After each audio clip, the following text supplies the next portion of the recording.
देश के 26 राज्यसभा सीटों पर चुनाव की घोषणा हो गई है। इन 26 सीटों में 2 सीट झारखंड की है।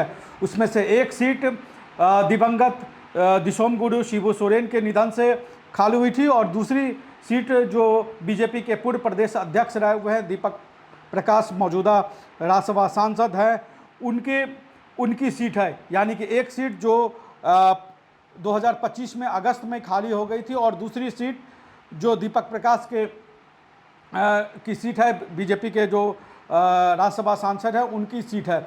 इन दोनों सीटों पर चुनाव होने वाले हैं। चुनाव की घोषणा हो गई है और चुनाव जो है वो 18 जून को वोटिंग होगी और इसको लेकर जो अधिसूचना है वो 1 जून 2026 को अधिसूचना जारी हो जाएगी। 8 जून तक उम्मीदवारों के पास नामांकन दाखिल करने का मौका होगा। 9 जून को नामांकन पत्रों की जांच होगी। 11 जून तक उम्मीदवारों के नाम वापस लेने का मौका होगा और 18 जून को सुबह 9 बजे से लेकर शाम 4 बजे तक मतदान होगा और 18 जून को ही 5 बजे वोटों की गिनती शुरू होगी। 20 जून तक पूरी प्रक्रिया कर ली जाएगी। तो ये जो 8 जून है यानी कि 8 जून तक उम्मीदवारों का नामांकन दाखिल होगा। यानी 8 जून से पहले जो है झारखंड के 2 सीटों पर, जो झारखंड के 2 राज्यसभा सीटों पर जो मतदान होना है उसको लेकर उम्मीदवार का ऐलान हो जाएगा, उम्मीदवारों को लेकर फैसला हो जाएगा। अगर जो आंकड़े हैं उस आंकड़े के हिसाब से देखें तो झारखंड मुक्ति मोर्चा के एक उम्मीदवारों का रास्ता अपने दम पर साफ क्लियर दिखता है। दूसरी सीट पर अगर गठबंधन के लिहाज से देखें तो झारखंड मुक्ति मोर्चा, कांग्रेस और लेफ्ट का जो गठबंधन है उस गठबंधन के हिसाब से दूसरी सीट भी महागठबंधन को जा सकती है। लेकिन बीजेपी ने अपने तौर पर तैयारी शुरू कर दिया है। दीपक प्रकाश ने, जो वर्तमान में राज्यसभा सांसद है, वो भी चुनाव लड़ने की इच्छा जता रहे हैं। उन्होंने भी अपनी दावेदारी कर दी है और कांग्रेस पार्टी भी 2 सीटों में से एक सीट की डिमांड कर रही है कि झारखंड मुक्ति मोर्चा 2 सीट में से एक सीट उनको दे। झारखंड मुक्ति मोर्चा दोनों की दोनों सीट पर चुनाव लड़ना चाहती है। हालांकि अभी तक इसको लेकर आधिकारिक ऐलान नहीं हुआ है कि झारखंड मुक्ति मोर्चा 2 सीटों पर चुनाव लड़ेगी या 1 सीटों पर चुनाव लड़ेगी। अगर झारखंड मुक्ति मोर्चा, कांग्रेस और बीजेपी तीनों अपने अपने उम्मीदवार अगर देते हैं तो निश्चित तौर पर चुनाव दिलचस्प होगा। क्रॉस वोटिंग की भी उसमें संभावना होगी। जो झारखंड का राजनीतिक इतिहास रहा है हॉर्स ट्रेडिंग का, उसकी भी संभावनाएं जताई जा रही हैं। लेकिन ये जो 2 राज्यसभा की सीट है, इन 2 राज्यसभा की सीट पर झारखंड मुक्ति मोर्चा से कौन दावेदार है, झारखंड मुक्ति मोर्चा किसको टिकट देखते हैं, हेमंत सोरेन कौन से नाम को आगे बढ़ा सकते हैं, किसको राज्यसभा भेजना चाहेंगे, शिबू सोरेन की जो सीट है उस सीट पर किसको झारखंड मुक्ति मोर्चा जो है वो राज्यसभा भेजेगी। कांग्रेस पार्टी अगर चुनाव लड़ती है तो कांग्रेस पार्टी की तरफ से कौन दावेदार होंगे। और तीसरा, बीजेपी की अगर बात की जाए तो बीजेपी की ओर से कौन दावेदार हो सकते हैं। अगर तीसरी सीट का अगर तीसरे उम्मीदवार अगर खड़े होते हैं तो सरयू राय जो जेडीयू के विधायक हैं वो हेमंत सोरेन और बाबूलाल मरांडी दोनों से अपील कर चुके हैं कि यहाँ पर स्थानीय, अगर बीजेपी अपना उम्मीदवार देती है तो किसी स्थानीय को दिया जाए, किसी बाहरी को इस सीट पर चुनाव नहीं लड़ा जाए, क्योंकि उसमें धन बल का प्रयोग हो सकता है। जो झारखंड के राज्यसभा चुनाव का जो पहले जो इतिहास रहा है उसके आधार पर वो अपनी आशंका जाहिर कर रहे हैं और हर पार्टी में 2-3 दावेदार बताए जा रहे हैं। लेकिन सबकी नज़र झारखंड मुक्ति मोर्चा की तरफ से है कि झारखंड मुक्ति मोर्चा वो जो है वो किसको शिबू सोरेन की जगह राज्यसभा भेजती है। बीजेपी अगर चुनाव अपने उम्मीदवार को उतारती है तो बीजेपी वहाँ किसको चुनाव मैदान में उतार सकती है। कांग्रेस पार्टी को अगर झारखंड मुक्ति मोर्चा अगर गठबंधन के तहत सीट देती है तो कांग्रेस की तरफ से कौन दावेदार होंगे।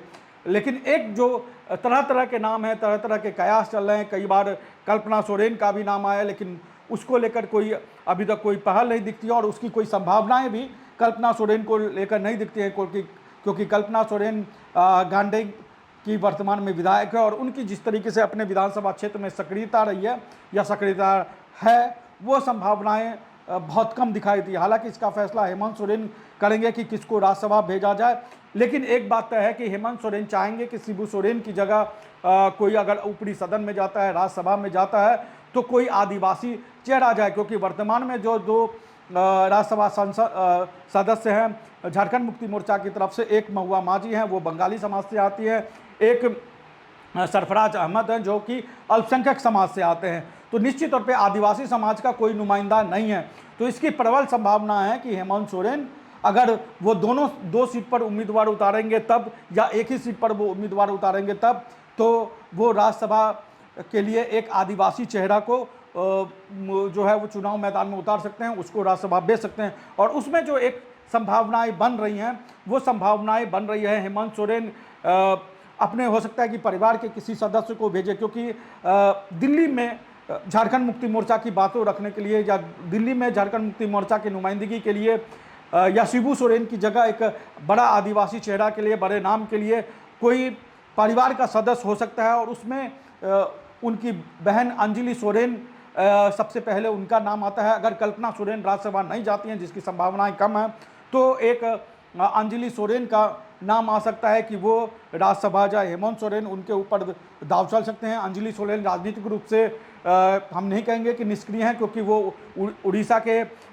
मयूरभंज से लोकसभा का चुनाव भी लड़ चुके हैं, राजनीतिक रूप से सक्रिय भी हैं। और जो हेमंत सोरेन का बड़े आदिवासी के चेहरे के रूप में, बृहत आदिवासी ट्राइबल लीडर के रूप में जो उनका जो मिशन है, जो हमने असम में देखा, उसमें अंजलि सोरेन कहीं ना कहीं फिट हो सकती है। अगर उड़ीसा से राज्यसभा का सांसद, अगर अंजलि सोरेन उड़ीसा से राज्यसभा का, चूँकि वो उड़ीसा से आती हैं, उनकी शादी उड़ीसा में हुई, तो अगर वहाँ से राज्यसभा को किसी को भेजते हैं तो कई चीज़ें सज सकती हैं। एक तो उड़ीसा के से राज्यसभा का सांसद होगा, दूसरी तरफ एक आदिवासी चेहरा होगा, तीसरे जो गुरुजी की राजनीतिक विरासत है उसको बढ़ाने वाला होगा। तो उन तमाम संभावनाओं के अगर आधार पर देखें तो अंजलि सोरेन का नाम जो है वो सबसे आगे माना जा रहा है कि झारखंड मुक्ति मोर्चा की तरफ से अंजलि सोरेन राज्यसभा जा सकती है, क्योंकि उड़ीसा और झारखंड दोनों में कल्पना सोरेन भी उसी उड़ीसा से आती है। और आने वाले समय में जब उड़ीसा में विधानसभा का चुनाव होगा, और जिस तरीके से असम में हेमंत सोरेन को लोगों का रिस्पांस मिला है, जनता का, खासतौर पर आदिवासी आबादी का जिस तरीके से रिस्पांस मिला, उससे हेमंत सोरेन बहुत उत्साहित हैं। माना यह जा रहा है कि अंजलि सोरेन के रूप में उनके लिए उड़ीसा का रास्ता खुल सकता है। तो इस तरीके से अंजलि सोरेन एक नाम है। हालांकि अभी आधिकारिक तौर पर झारखंड मुक्ति मोर्चा की तरफ से कोई घोषणा नहीं है, कोई तय नहीं हुआ है, लेकिन एक जो हम दावेदार की बात कर रहे हैं वो एक दावेदार है। दूसरे जो सोरेन परिवार से एक और दावेदार है वो सीता सोरेन का है। सीता सोरेन भी कह चुकी हैं कि वो अगर बीजेपी उनको चाहेगी तो वो राज्यसभा जाना चाहेंगी, लेकिन बीजेपी ने अभी अपने तौर पर कोई ऐसी तैयारी नहीं की है। सीता सोरेन अब झारखंड मुक्ति मोर्चा में नहीं है, वो बीजेपी में है, बीजेपी की राजनीति कर रही हैं। और जिस तरीके से पिछले कई दिनों से सीता सोरेन राजनीतिक रूप से सक्रिय हुई हैं, तो एक संभावनाएं सीता सोरेन को लेकर हो सकता है बीजेपी सीता सोरेन पर कोई दाव खेल सकती है, इसकी संभावनाएं हैं। क्योंकि हालांकि जो लोकसभा और विधानसभा चुनाव में जो सीता सोरेन पर बीजेपी ने दाव खेला उसमें वो कामयाब नहीं हुई, लेकिन झारखंड में जो हॉर्स ट्रेडिंग का ट्रेंड रहा है या क्रॉस वोटिंग का जो ट्रेंड रहा है, उसके आधार पर हो सकता है कि कोई खेला करने के हिसाब से बीजेपी सीता सोरेन को अपना उम्मीदवार बना दे, तो उस बात से भी इनकार नहीं किया जा सकता है। हालांकि बीजेपी की तरफ से 2 और बड़े दावेदार हैं। दीपक प्रकाश जो वर्तमान में राज्यसभा सांसद है, जिनकी सीट खाली है, वो भी दोबारा फिर से राज्यसभा का चुनाव लड़ने की इच्छा जता चुके हैं। तीसरा नाम पूर्व राज्यसभा सांसद और अंबानी परिवार से आने वाले परिमल नाथवानी का भी नाम है, जो झारखंड से पहले भी राज्यसभा जा चुके हैं। तो बीजेपी की तरफ से ये 3 नाम अभी रेस में बताए जा रहे हैं, अगर बीजेपी वहाँ पर उम्मीदवार खड़ा करती है। और जो वर्तमान राजनीतिक परिदृश्य है उसमें संभावना ये है कि बीजेपी जो है वो तीसरा उम्मीदवार जरूर वहाँ पर खड़ा करेगी।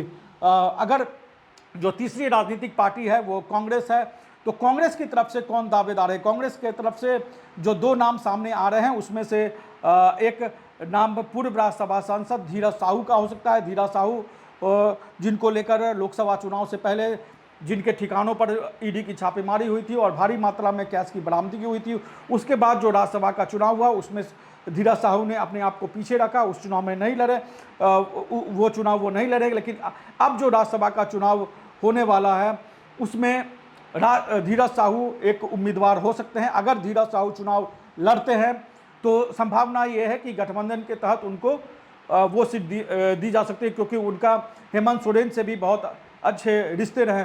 तो एक सहमति जेएमएम और कांग्रेस के बीच धीरज साहू के नाम पर हो सकता है। धीरज साहू राज्यसभा का चुनाव लड़ सकते हैं या वो एक उम्मीदवार कांग्रेस पार्टी के तरफ से हो सकते हैं। लेकिन दूसरे और दावेदार बताए जा रहे हैं, जो कि दिल्ली में जो राजनीतिक गलियारों में जो दिल्ली में चर्चा है, खासतौर पे कांग्रेस में जो कांग्रेस की जो बीट देखते हैं पत्रकार, उनके बीच जो चर्चा है उसमें से एक नाम के राजू का है, जो वर्तमान में झारखंड कांग्रेस के प्रभारी हैं और बताया जा रहा है कि वो झारखंड से राज्यसभा सांसद बनना चाहते हैं। उनकी इच्छा है कि वो राज्यसभा झारखंड से जाए जहाँ के वो प्रभारी हैं। हालांकि इसको लेकर आधिकारिक अभी तैयारी हुई है, न घोषणा हुई है, लेकिन बताया जा रहा है कि के राजू भी अपना पूरा दाव लगा रहे हैं कि उनको महागठबंधन से झारखंड से राज्यसभा का टिकट मिल जाए, वो राज्यसभा का चुनाव लड़े। हालांकि अभी शुक्रवार को चुनाव की ही घोषणा हुई है और जो है वोट डाले जाएंगे 18 जून को। तो 18 जून को क्या जो झारखंड का जो राजनीतिक इतिहास रहा है, खासतौर पर राज्यसभा चुनाव का, क्या वो राजनीतिक इतिहास बदलेगा? जो हॉर्स ट्रेडिंग और धन बल का प्रयोग की बातें आती रही हैं, क्रॉस वोटिंग की जो बातें आती रही हैं पूर्व में, क्या उस तरह का होगा या कुछ नया होगा? दिलचस्प होगा चुनाव, इस बात से इनकार नहीं किया जा सकता। क्या झारखंड मुक्ति मोर्चा और कांग्रेस के बीच सब कुछ सही होगा और सिर्फ 2 सीटों पर उम्मीदवार उतारे जाएंगे, या बीजेपी यहाँ तीसरा उम्मीदवार खड़ा करके कोई खेल करेगी? तो झारखंड के राज्यसभा चुनाव पर हमारी नज़र बनी रहेगी। उसको लेकर जो भी अपडेट आएंगे हम आप तक जरूर पहुँचाएंगे। आपको क्या लगता है कि झारखंड की तरफ से शिबू सोरेन की राजनीतिक विरासत को कौन आगे बढ़ा सकता है? जेएमएम को किसको टिकट देना चाहिए? हेमंत सोरेन को किसको राज्यसभा भेजना चाहिए? आप हमें कमेंट बॉक्स में जरूर बताएं। नमस्कार, जोहार। बायोम इंस्टीट्यूट नीट की तैयारी के लिए एक भरोसेमंद नाम। यहाँ अनुभवी फैकल्टी, स्मार्ट क्लासरूम और बेहतरीन टीचिंग मेथड से स्टूडेंट्स को मिलती है मजबूत तैयारी। यहाँ हर स्टूडेंट को मिलता है पर्सनल गाइडेंस और डाउट क्लियरिंग का पूरा सपोर्ट। नीट 2027 और 28 के लिए फेज 2 बैच 30 अप्रैल से शुरू हो रहा है। आज ही बायोम इंस्टीट्यूट से जुड़े और अपने डॉक्टर बनने के सपने को दे सही दिशा। बायोम इंस्टीट्यूट सिर्फ मेडिकल प्रिपरेशन का संस्थान। रॉयल इंडिया में आपका स्वागत है। भारत के सबसे विश्वसनीय सोलर मोटर पंप और एमपीपीटी कंट्रोलर निर्माता। रॉयल इंडिया का high performance movable trolley solar water pumping system प्रस्तुत है। बेहतर दक्षता के लिए डिजाइन किया गया और आसानी से ले जाने योग्य। सरकारी परियोजनाओं के लिए अनुमोदित देश भर के कॉन्ट्रैक्टर्स और एजेंसियों की पहली पसंद। एमएनआरई द्वारा अनुमोदित, उल प्रमाणित, उद्योग मानकों के अनुरूप स्वदेशी उत्पाद। सार्थक ऊर्जा समाधान के लिए हमारे साथ साझेदारी करें। आज ही संपर्क करें।